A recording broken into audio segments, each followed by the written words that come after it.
ಇನ್ನು ಈ ಕಿಡ್ನಾಪ್ ಪ್ರಕರಣದಲ್ಲಿ ಈಗ ಬಹಳ ಬಹಳ ಟ್ವಿಸ್ಟ್ ಸಿಗ್ತಾ ಹೋಗ್ತಾ ಇದೆ. ಒಂದಾದ ನಂತರ ಒಂದು ಟ್ವಿಸ್ಟ್ ಬರ್ತಾ ಹೋಗ್ತಾ ಇದೆ. ಸಂತ್ರಸ್ತೆ ಕಿಡ್ನಾಪ್ ಪ್ರಕರಣದ 4 ಬಂಧನಕ್ಕೆ ಟ್ವಿಸ್ಟ್. ಈಗ ಪ್ರಭಾವಿ ನಾಯಕನ ಹಿಂಬಾಲಕರು ಅನ್ನುವಂಥ ಅನುಮಾನ. ಮಹಿಳೆಯನ್ನ ಕೂಡಿಟ್ಟಾಗ ನಾಯಕನ ಜೊತೆಗೆ ಫೋನ್ ಮಾತುಕತೆ, ದೂರವಾಣಿ ಮಾಹಿತಿಯನ್ನು ಕಲೆ ಹಾಕಿರೋ ಎಸ್ಐಟಿ ಅಧಿಕಾರಿಗಳು. ತಾಂತ್ರಿಕ ದಾಖಲೆಗಳು ಸಿಕ್ಕರೆ ಪ್ರಭಾವಿ ನಾಯಕನಿಗೂ ಕೂಡ ಸಂಕಷ್ಟ. ಸದ್ಯ 4 ಬಂಧಿಸಿ ವಿಚಾರಣೆಗೆ ಒಳಪಡಿಸಿದೆ ಎಸ್ಐಟಿ. ಈಗ ಇವತ್ತು ಕೋರ್ಟ್ಗೆ ಹಾಜರುಪಡಿಸಲಿದೆ ಎಸ್ಐಟಿ ಟೀಮ್. ಹಾಗಿದ್ದಾಗ ಯಾರು ಏನು ಎತ್ತ ಅನ್ನುವಂಥದ್ದನ್ನು ನೋಡಬೇಕಾಗಿದೆ. ಆ ಪ್ರಭಾವಿ ನಾಯಕ ಯಾರು, ತಾಂತ್ರಿಕ ದಾಖಲೆಗಳೇನಾದರೂ ಸಿಕ್ಕರೆ ಪ್ರಭಾವಿ ನಾಯಕನಿಗೂ ಕೂಡ ಸಂಕಷ್ಟ ಅಂತ ಹೇಳ್ತಾ ಇದ್ದಾರೆ. ಅತಿ ಮುಖ್ಯವಾಗಿ ಈ ವಿಚಾರದಲ್ಲಿ ಎಸ್ಐಟಿಯ ಮುಖ್ಯಸ್ಥರಾಗಿರುವಂಥ ಈಗ BK ಸಿಂಗ್ ಅವರು ಹೇಳ್ತಾ ಇದ್ದಿದ್ದು, ಫೋನಲ್ಲಿ ನಿಮಗೆ ಸೋಷಿಯಲ್ ಮೀಡಿಯಾದಲ್ಲಿ ಇದನ್ನೆಲ್ಲ ಹಂಚಿದ್ರೆ ಅಪರಾಧ ಅಂತವ್ರ ಮೇಲೆ ಕೇಸ್ ಹಾಕ್ತೀವಿ ಅಂತ ಹೇಳಿ. ಹಾಗಿದ್ದಾಗ ಈ ಪೆನ್ ಡ್ರೈವ್ನಲ್ಲೆಲ್ಲ ಹಾಕಿ ಕಂಡಲ್ಲೆಲ್ಲ ಹಾಕಿ ಆ ಮಹಿಳೆಯರ ಮಾನವನ ಹರಾಜು ಹಾಕಿದಂಥವ್ರು ಇದಾರಲ್ಲ, ಅವರಲ್ಲಿ ಒಬ್ಬರನ್ನಾದರೂ ಕೂಡ ಯಾಕೆ ಅರೆಸ್ಟ್ ಮಾಡಿಲ್ಲ? ಆ ವಿಚಾರದಲ್ಲಿ ಯಾಕೆ ಹಿಂದೇಟನ್ನು ಹಾಕ್ತಾ ಇರೋದು? ಯಾರಾದ್ರೆ ಹಿಂದೆ ಇದ್ದಾರೆ? ಆ ಪೆನ್ ಡ್ರೈವ್ಗಳನ್ನು ಕಾಪಿ ಮಾಡಿದ್ದು ಎಲ್ಲಿ? ಯಾರ ಪೆನ್ ಡ್ರೈವನ್ನು ತರಿಸಿದ್ದು? ಯಾರೆಲ್ಲ ಇದರಲ್ಲಿ ಶಾಮೀಲಾಗಿದ್ದಾರೆ? ಎಲ್ಲಿ ನಡೀತು ಆ ಜಾಗ?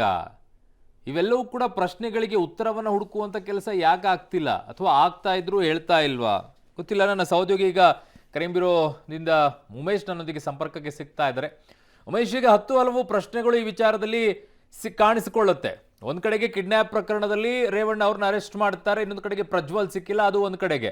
ಬಟ್ ಪೆನ್ ಡ್ರೈವ್ ವಿಚಾರದಲ್ಲಿ ಬರೋದಾದರೆ ಪೆನ್ ಡ್ರೈವ್ಗಳನ್ನು ಎಲ್ಲಿ ತರಿಸಿದ್ರು? ಇಷ್ಟೊಂದು ಪ್ರಮಾಣದಲ್ಲಿ ಪೆನ್ ಡ್ರೈವ್ಗಳನ್ನು ತರಿಸಿದ್ದು ಯಾವ ಜಾಗದಲ್ಲಿ? ಮತ್ತು ಅದನ್ನು ಕಾಪಿ ಮಾಡಿದ್ದು ಎಲ್ಲಿ? ಯಾರು ಇದರಲ್ಲಿ ಇನ್ವಾಲ್ವ್ ಇದ್ರು?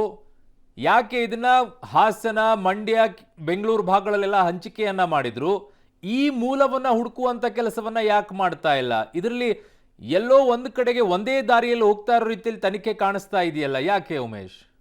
ಖಂಡಿತವಾಗ್ಲೂ ಅರುಣ್, ಈ ರೀತಿಯ ಒಂದು ಗಂಭೀರ ಆರೋಪ SIT ಅಧಿಕಾರಿಗಳ ಮೇಲೆ ಬರ್ತಾ ಇರುವಂಥದ್ದು. ಯಾಕೆಂದರೆ ಪ್ರಾರಂಭದಲ್ಲಿ ಪ್ರಕರಣ ಬೆಳಕಿಗೆ ಬಂದಂಥ ವೇಳೆಯಲ್ಲಿ ಪೆನ್ ಡ್ರೈವ್ ಹಂಚಿಕೆ ಯಾರು ಮಾಡಿದ್ರು ಅವರ ಮೇಲೆ ಕಠಿಣ ಕ್ರಮ ಕೈಗೊಳ್ತೀವಿ ಅಂತ ಕೂಡ ಅಧಿಕಾರಿಗಳು ಹೇಳಿದರು. ಅದಕ್ಕೆ ಸಂಬಂಧಪಟ್ಟಂಗೆ ಪ್ರಮುಖವಾಗಿ 2 ಹೆಸರುಗಳು ಕೇಳಿ ಬಂದಿದ್ದಂಥದ್ದು ಮಾಜಿ ಕಾರು ಚಾಲಕ ಕಾರ್ತಿಕ್ ಗೌಡ ಮತ್ತು ದೇವರಾಜೇಗೌಡ ವಕೀಲರು ಏನಿದ್ದಾರೆ, ಅವರಿಬ್ಬರು ಹಂಚಿಕೆ ಮಾಡಿರ್ಬೋದು ಅನ್ನೋ ಊಹೆ ಮಾಡಿದರು. ಆದರೆ ದೇವರಾಜೇಗೌಡ ಅವರನ್ನು 2 ಬಾರಿ ನೋಟಿಸ್ ಕೊಟ್ಟು ಈ ಬಗ್ಗೆ ಪ್ರಾಥಮಿಕವಾಗಿ ಮಾಹಿತಿಗಳನ್ನು ಕಲೆಕ್ಟ್ ಮಾಡಿದ್ದಾರೆ. ಆದರೆ ಇಲ್ಲಿವರೆಗೂ ಕೂಡ ಕಾರ್ತಿಕ್ ಗೌಡನಿಗೆ ಯಾಕೆ ನೋಟಿಸ್ ಕೊಟ್ಟಿಲ್ಲ, ಅವ್ರನ್ನ ಯಾಕೆ ವಿಚಾರಣೆಗೆ ಕರೆದಿಲ್ಲ ಅಂತ ವಿರೋಧ ಪಕ್ಷಗಳು ಕೂಡ ಪದೇ ಪದೇ SIT ಅಧಿಕಾರಿಗಳ ನಡೆ ಬಗ್ಗೆ ಪ್ರಶ್ನೆ ಮಾಡ್ತಾ ಇರುವಂಥದ್ದು. ಅದಕ್ಕೆ ಪೂರಕ ಎಂಬಂತೆ ಈ ಹಂಚಿಕೆ ಎಲ್ಲಿಂದ ಆಯಿತು ಮತ್ತು ಯಾರು ಸಾವಿರಾರು ಸಂಖ್ಯೆಯಲ್ಲಿ ಪೆನ್ ಡ್ರೈವ್ಗಳು ಹಂಚಿದ್ರು ಅನ್ನೋದ್ರ ಬಗ್ಗೆ ಕೂಡ SIT ಅಧಿಕಾರಿಗಳು ಅಧಿಕೃತವಾಗಿ ಒಂದೇ ಒಂದು ಮಾಹಿತಿಯನ್ನು ಕೂಡ ಹೊರಗೆ ಬಿಟ್ಟಿಲ್ಲ. ಬದಲಿಗೆ ತನಿಖೆ ನಡೀತಾ ಇದೆ ಅಂತಷ್ಟೇ ಹೇಳಿಕೆ ನೀಡ್ತಾ ಇರುವಂಥದ್ದು. ಹಾಗಾಗಿ ಆ ನಿಟ್ಟಿನಲ್ಲೂ ಕೂಡ SIT ಅಧಿಕಾರಿಗಳು ತನಿಖೆ ಮಾಡಬೇಕಾಗುತ್ತೆ. ಯಾಕೆಂತಂದರೆ ಇದರಲ್ಲಿ ವಿಡಿಯೋಗಳು ಇದ್ದಾವೆ ಅಂತ ಏನು ಹೇಳಲಾಗ್ತಿತ್ತು, ಅದನ್ನು ಹಂಚಿಕೆ ಮಾಡಿದವರು ಕೂಡ ಪಾಲ್ದಾರರಾಗ್ತಾರೆ ಮತ್ತು ಅದು ಕೂಡ ಅಪರಾಧ ಆಗುತ್ತೆ. ಆ ನಿಟ್ಟಿನಲ್ಲಿ SIT ಅಧಿಕಾರಿಗಳು ಕೂಡ ಪತ್ರಿಕಾ ಪ್ರಕಟಣೆ ಕೂಡ ಹೊರಡಿಸಿದ್ರು. ಯಾರು ಕೂಡ ಅಶ್ಲೀಲ ವಿಡಿಯೋಗಳನ್ನ ಹಂಚಿಕೆ ಮಾಡಬಾರ್ದು, ಹಂಚಿಕೆ ಮಾಡಿದ್ರೆ ಅಂಥವ್ರ ವಿರುದ್ಧ ಕ್ರಮ ಕೈಗೊಳ್ತೀವಿ ಅನ್ನೋ ಎಚ್ಚರಿಕೆ ನೀಡಿದರು. ಆದರೆ ಪ್ರಾರಂಭದಲ್ಲಿ ವಿಡಿಯೋಗಳನ್ನ ಹಂಚಿಕೆ ಮಾಡಿದವ್ರ ಮೇಲೆ ಇಲ್ಲಿವರೆಗೂ ಯಾಕೆ ಕ್ರಮ ಆಗಿಲ್ಲ? ಒನ್ ಸೈಡೆಡ್ ಯಾಕೆ ನಡೀತಾ ಇದೆ ಅಂದರೆ, ರೇವಣ್ಣ ಅರೆಸ್ಟ್ ಆಗಿದ್ದಾರೆ, ಮತ್ತೊಬ್ಬರಿಗೆ ಇವತ್ತು 4 ವಶಕ್ಕೆ ಪಡೆದಿದ್ದಾರೆ ಅಂತ ಹೇಳಲಾಗ್ತಾ ಇರುವಂಥದ್ದು. ಅವ್ರನ್ನೂ ಕೂಡ ಅಧಿಕೃತವಾಗಿ ಪೊಲೀಸ್ ಅರೆಸ್ಟ್ ಮಾಡಬೇಕಾಗಿದೆ. ಈ ಎಲ್ಲ ಬೆಳವಣಿಗೆಗಳ ನಡುವೆಯಲ್ಲಿ ಒನ್ ಸೈಡು ಅಂದರೆ ಆರೋಪಿತ ಸ್ಥಾನದಲ್ಲಿರೋರು ಮಾತ್ರ ಪ್ರಶ್ನೆ ಮಾಡ್ತಾ ಇರುವಂಥದ್ದು. ವಿಡಿಯೋ ಹರಿಬಿಟ್ಟವ್ರನ್ನ ಇಲ್ಲಿವರೆಗೂ ಕೂಡ ಪತ್ತೆ ಹಚ್ಚುವಂಥದ್ದಾಗಲಿ ಅಥವಾ ಅವ್ರನ್ನ ವಿಚಾರಣೆಗೆ ಕರೆಯುವಂಥ ಕೆಲಸಕ್ಕೆ SIT ಅಧಿಕಾರಿಗಳು ಮುಂದಾಗಿಲ್ಲ ಅನ್ನೋದು ಗಂಭೀರ ಆರೋಪ ಕೇಳಿಬಂದಿರುವಂಥದ್ದು. ಅರುಣ್, ಉಮೇಶ್, 4 ಬಂಧನಕ್ಕೆ ಟ್ವಿಸ್ಟ್ ಅಂತ ಹೇಳ್ತಾ ಇದ್ದಾರೆ. ತಾಂತ್ರಿಕವಾಗಿರುವಂಥ ಒಂದಿಷ್ಟು ಎವಿಡೆನ್ಸ್ಗಳೇನಾದರೂ ಸಿಕ್ಕರೆ ಪ್ರಭಾವಿ ನಾಯಕನಿಗೂ ಕೂಡ ಸಂಕಷ್ಟ ಅಂತ ಹೇಳ್ತಾ ಇದ್ದಾರೆ. ಇನ್ನೂ ರೋಚಕತೆ ಇನ್ನೂ ಬಾಕಿ ಉಳ್ಕೊಂಡಿದೆಯಾ ಅಂತ ಈ ಕೇಸಲ್ಲಿ?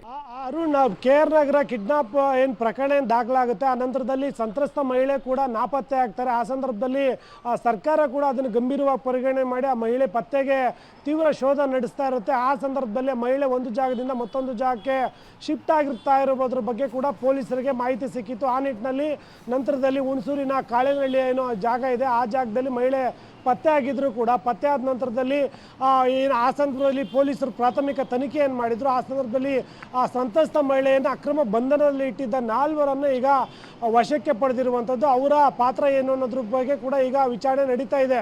ಈ ಸಂದರ್ಭದಲ್ಲಿ ಪ್ರಭಾವಿ ನಾಯಕನೊಬ್ಬನ ಸೂಚನೆ ಮೇರೆಗೆ ಆ ಸಂತ್ರಸ್ತ ಮಹಿಳೆಯನ್ನು ನಾಪತ್ತೆ ಮಾಡಲಾಗಿದ್ರೆ ಅಕ್ರಮ ಬಂಧನದಲ್ಲಿ ಇರಿಸಲಾಗಿತ್ತು ಅನ್ನೋ ಮಾಹಿತಿ ಕೂಡ ಈಗ ಲಭ್ಯ ಆಗಿರುವಂಥದ್ದು. ಅದಕ್ಕೆ ಬೇಕಾದಂಥ ತಾಂತ್ರಿಕ ಸಾಕ್ಷಿಗಳನ್ನು ಈಗಾಗಲೇ SIT ಅಧಿಕಾರಿಗಳು ಕಲೆ ಹಾಕ್ತಾ ಇದ್ದಾರೆ.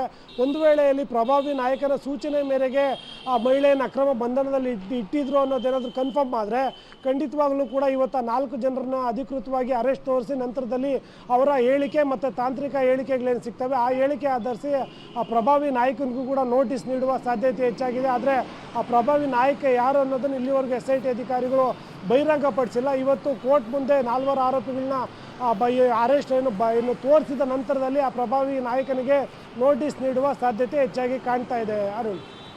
ಓಕೆ ಉಮೇಶ್, ಇಷ್ಟೆಲ್ಲ ಮಾಹಿತಿಗೆ ಧನ್ಯವಾದಗಳು.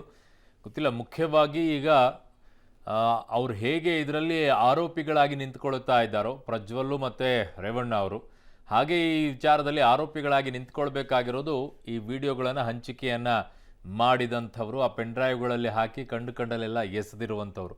ಅವರನ್ನು ಯಾಕೆ ಇನ್ನೂವರೆಗೂ ಅರೆಸ್ಟ್ ಮಾಡಿಲ್ಲ, ಅವರನ್ನು ಯಾಕೆ ಇನ್ನೂ ಹಿಡಿದಿಲ್ಲ, ಅವರನ್ನು ಯಾಕೆ ಇನ್ನೂ ವಿಚಾರಣೆಗೆ ಒಳಪಡಿಸಿಲ್ಲ, ಎಲ್ಲಿ ಸಿಕ್ತು, ಹೇಗೆ ಸಿಕ್ತು, ಯಾವ ರೀತಿಯಾಗಿ ಇದನ್ನು ತಗೊಂಡಿದ್ದು, ಯಾರ್ಯಾರಿದ್ದಾರೆ ಇದರಲ್ಲಿ, ಇವುಗಳನ್ನು ಯಾಕೆ ಮಾಡ್ತಾ ಇಲ್ಲ?